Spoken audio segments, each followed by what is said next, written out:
हरे कृष्णा। हम कल की कथा में आगे बढ़ते हैं। परम बुद्धिमान श्री रामचंद्र जी का श्रेष्ठ वचन सुनकर हनुमान जी ने उनकी आज्ञा को शिरोधार्य किया और जाने के लिए तैयार होकर प्रणाम किया। तब महाराज ने जामवान को भी उनके साथ जाने का आदेश दिया और कहा, अंगद, गवय, मयंद, दधिमुख, वानरराज सुग्रीव, शतबली, अक्षिक, नील, नल, मनोवेग तथा अधिगंता आदि सभी वानर सेना के साथ जाने को तैयार हो जाएं। सब लोग रथों और स्वर्णमय आभूषणों से विभूषित होकर अच्छे अच्छे घोड़ों पर सवार हो बख्तर और टोप से सज धज कर शीघ्र यहाँ से यात्रा करें।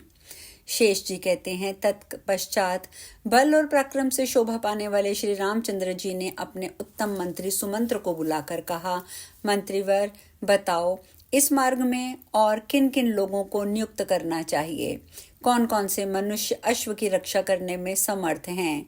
उनका प्रश्न सुनकर सुमंत्र बोले, श्री रघुनाथ जी सुनिए, आपके यहाँ संपूर्ण शस्त्र और अस्त्र ज्ञान में निपुण महान विद्वान, धनुर्धर और अच्छी तरह बाण चलाने में संसाधन करने वाले अनेकों वीर उपस्थित हैं। उनके नाम प्रताप ग्रव्य, नील रत्न, लक्ष्मी निधि, ऋतुताप, उग्राक्ष और शस्त्रविद ये सभी बड़े चढ़े राजा चतुरंगी सेना के साथ कवच आदि से सुसज्जित होकर जाएं और आपके घोड़े की रक्षा करते हुए शत्रुघ्न जी की आज्ञा को शिरोधार्य करें। मंत्री की बात सुनकर श्री रामचंद्र जी को बड़ा हर्ष हुआ और उन्होंने उनके बताए हुए सभी योद्धाओं को जाने के लिए आदेश दिया।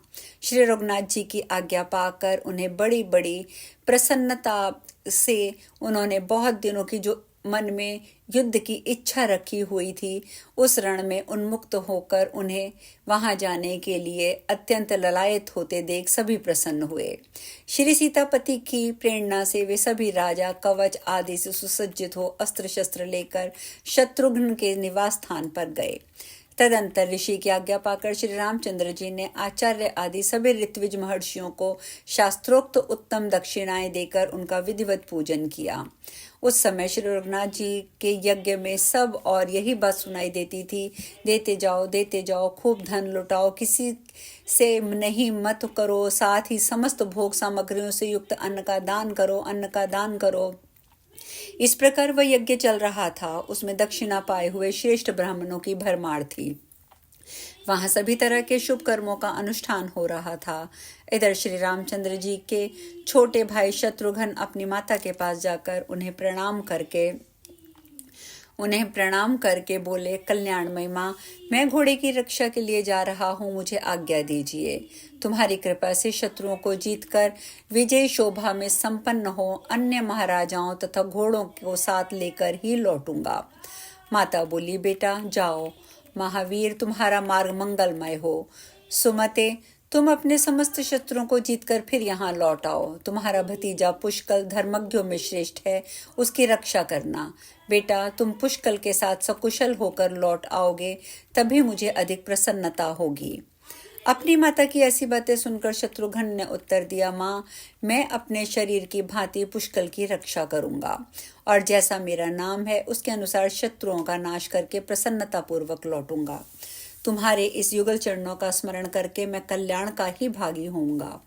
ऐसा कह के वीर शत्रुघ्न वहां से चल दिए और यज्ञ मंडप से छोड़ा हुआ वह यज्ञ का अश्व अस्त्र शस्त्रों की विद्या में प्रवीण संपूर्ण योद्धाओं द्वारा चारों ओर से घिरकर सबसे पहले पूर्व दिशा की ओर गया।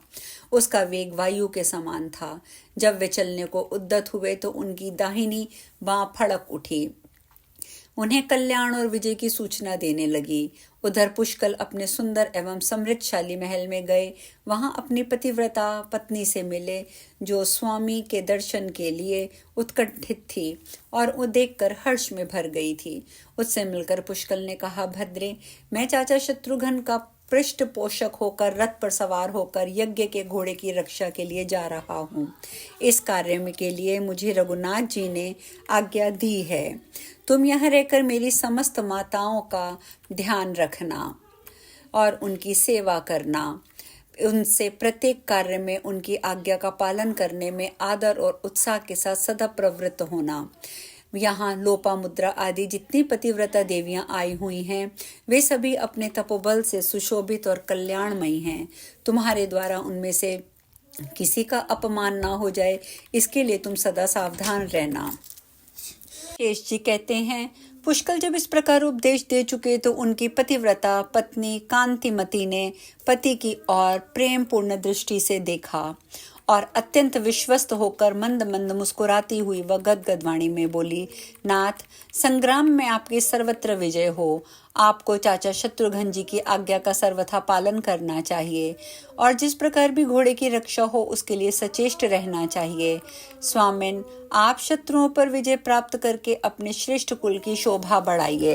महाबाहो, जाइए, इस यात्रा में आपका कल्याण हो। ये है आपका धनुष जो उत्तम गुण से सुशोभित है, उसे शीघ्र ही हाथ में लीजिए।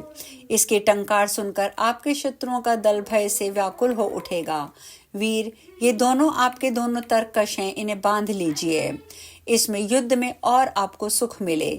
इसमें वैरियों को टुकड़े टुकड़े करके डालने वाले अनेक बाण भरे हैं।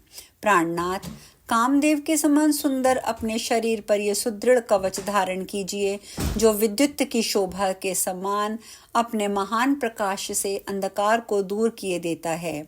प्रियतम, अपने मस्तक पर ये शिरास्त्रण मुकुट धारण पहन लीजिए जो मन को लुभाने वाला है। साथ ही मणियों और रत्नों से विभूषित ये जो 2 उज्जवल कुंडल है इन्हें भी कानों पर धारण कीजिए। पुष्कल ने कहा, प्रिय, तुम जैसा कहती हो मैं वैसा करूंगा। वीर पत्नी कांतिमती, तुम्हारी इच्छा के अनुसार मेरी उत्तम कीर्ति का विस्तार होगा। पुष्कल ने कहा, प्रिय, तुम जैसा कहती हो वैसे ही करूंगा। ऐसा कह के पराक्रमी वीर पुष्कल ने कांतिमती के दिए हुए कवच, सुंदर मुकुट, धनुष और विशाल तरकश इन सभी वस्तुओं को ले लिया। उन सबको धारण करके वे वीरोचित शोभा से संपन्न दिखाई देने लगे। उस समय संपूर्ण अस्त्र शस्त्रों के ज्ञान में प्रवीण उत्तम योद्धा पुष्कल की शोभा बहुत बढ़ गई। पतिव्रता कांतिमती ने अस्त्र शस्त्रों से शोभायमान अपने पति को वीरमाला से विभूषित किया। कुमकुम, उगरू, कस्तूरी और चंदन आदि से उनकी पूजा करके अनेकों फूलों से हार पहनाए जो घुटने तक लटक कर पुष्कल की कांति बढ़ा रहे थे। पूजन के पश्चात उस सती ने बारंबार पति की आरती उतारी। उसके बाद पुष्कल बोले, भामिनी, अब मैं तुम्हारे सामने ही यात्रा करता हूँ। पत्नी से ऐसा कह के वे सुंदर रथ पर आरूढ़ हुए और अपने पिता भरत और स्नेहविला माता मांडवी का दर्शन करने के लिए गए। वहां जाकर उन्होंने बड़ी प्रसन्नता से पिता और माता के चरणों में मस्तक झुकाया। फिर पिता और माता की आज्ञा लेके वे पुलकित शरीर से शत्रुघ्न की सेना में गए जो बड़े बड़े वीरों से सुशोभित थी।